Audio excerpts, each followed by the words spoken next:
I'm going to take you through something that is really quick, really easy, and you can do tomorrow. New standards, as you know, relying on risk-based frameworks. IS 27001, you've got business continuity, 22301, we could go on. Even GDPR is all based upon risk-based frameworks. The latest people thinking, of course, collaboration, key. Absolutely key in engaging people in a process. Something that we talked about on our table that we will need to do as we move forward. Visualization, key again in getting people to take part and to buy in. And obviously involvement is also key. Nowadays also across geographical boundaries, it might not be as relevant for us, but certainly in bigger companies, really, really key. I'm going to go through a proven technique and I'm going to do it in less than 3 minutes now. Old risk concept, we use it, there's nothing wrong with it. You decide upon your risks. You decide the impact from those risks and you mitigate it. We all recognize that. But the concept I'm going to give you is to turn it on its head. It isn't rocket science. It really isn't. Take the impact that you don't want as a company. Start with that as the starting point, not the risk. And then through a visual process, and we'll talk about that in just a second, take that a stage further back and go, how could it happen? Use causal analysis. Decide the impact, decide the ones you don't want, decide the priority, and then look at causal analysis. And that way you're focusing on the right thing. And then you look at mitigating the impact or indeed the risk. But do it visually and you create a hugely powerful process.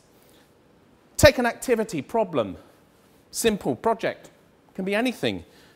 Create the touch points around it in a brainstorming session with everybody there. Remember the buy-in? Yep, you can do it on one mind map like this in front of everybody. Look at the impact area in a bit more detail. Take that and go, what are the specific impacts I don't want? Again, you can then filter and continue to focus on what's important to the business, not just on, it's going to be 2 weeks late, what will be the impact?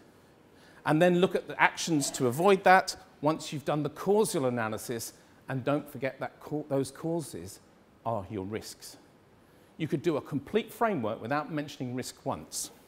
So, you start with the impact, key for optimizing your work levels. Visualization is incredibly powerful and all on one page. You don't have to get an Excel spreadsheet out. I don't think humans interact with Excel spreadsheets very well. My apologies to any financial people in the room. Mapping ensures you get a wider view of risks. And in fact, as directors, you get a heat map very quickly. You can see, I've got a lot of red here. I've got a lot of risks. And you can actually validate those critical levels as well. You filter it to keep the focus where you want it, understand those risks through that causal analysis, and optimize all of your work to what's important to your business. Ladies and gentlemen, it can be used for business risk, program risk, project risk, cyber and IS security risk, business continuity, and even GDPR mapping. You can get free software from the internet. Make sure you get a credible one. And that's it. It's just a process that you can use tomorrow or even later today in the office. Thank you, Richard. Thank you very much.